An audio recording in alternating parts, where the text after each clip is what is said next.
Hi class, I just wanted to post a quick video to let you know that I have been reading all of your posts. I'm enjoying getting to know you this week, and I'm gleaning information from what you've written about your past experience with research and sort of what level of skills you feel you have in areas where you might like some additional coaching and be able to grow and expand those skills this quarter while we work through the class content together. I'm waiting to start posting comments or asking questions on the discussion board because I want you to have an opportunity to visit with each other a little bit.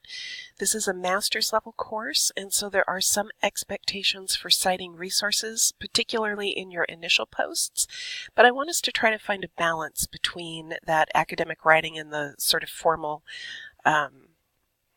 citations and posts, and being able to actually share experiences and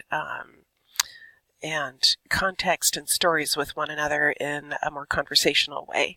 So I look forward to watching you engage over the weekend and to wrapping up this week.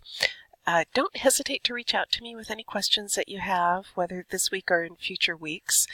I am best able to help you learn if I am able to understand the questions that you have and the additional support you might need. So I hope you have a great weekend, and I look forward to seeing you all online.